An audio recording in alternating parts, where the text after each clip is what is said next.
Hey guys, this is Josh here, and I was gonna show you some tactics for beginner airsoft players. I'm gonna start with a gun. Beginner airsoft player, you're gonna want um not too big of a gun, but something cheap but relatively good. So for my first gun, I got this tri-shot shotgun, UTG tri-shot shotgun. It shoots shotgun BBs. Airsoft BBs. You use 12s for the shotgun. It's really nice because, well, it shoots 3 at a time and it's really accurate. And it's just really nice. For that reason, the iron sights are really nice too. It doesn't come with a rail or anything because it's a pump action airsoft gun. And, well, that's it for the gun. For protection, you're going to want a paintball mask. I know it's for paintball, but it works for airsoft too. A paintball mask. Or what I prefer is a pair of good goggles, and then maybe just something to go around your mouth, over your the lower part of your mouth. And then you're going to want some gloves like these. Really nice. And you're also going to want some boots. My boots are downstairs right now. I'm not going to get them out, but you want boots.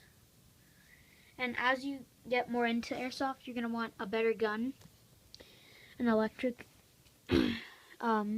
automatic gun. You're going to want to upgrade it and stuff. Put maybe some attachments on, like pads on the sides maybe. You're going to want to put a red dot on. Yeah, so that's basically what you want when you're a beginner.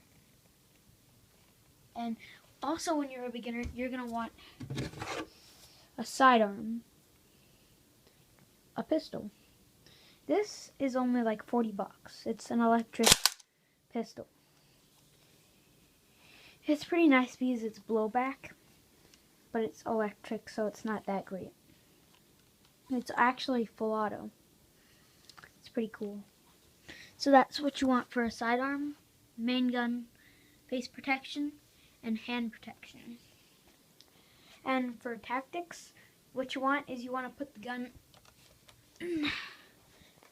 not like this. You want the gun in your arm like this.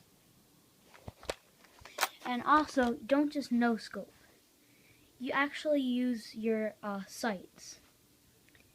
And if you want to have fun, just call your hits when you're hit.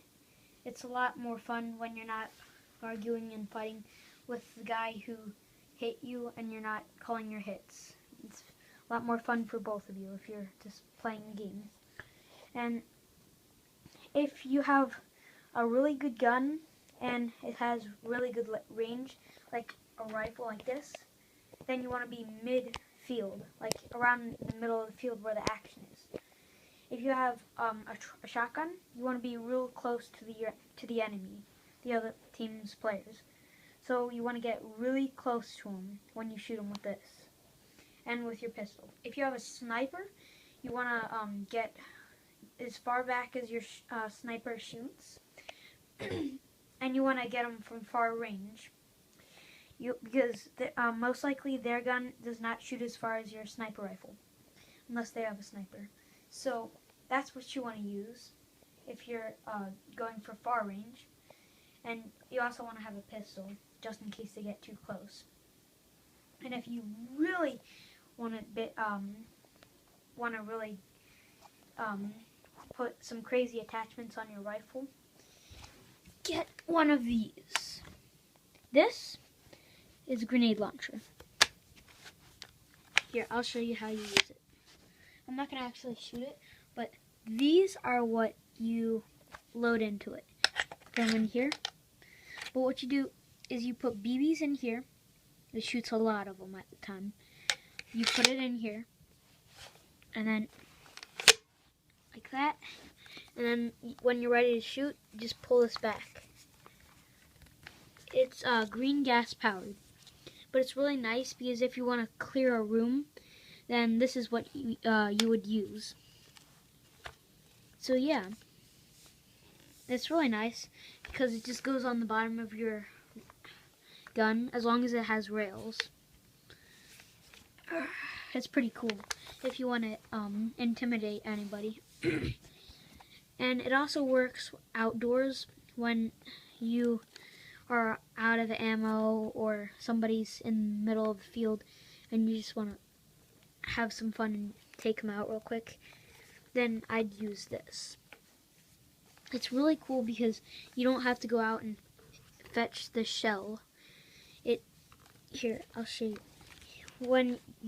After you shot it, it ejects real close, and you don't want it to fall out.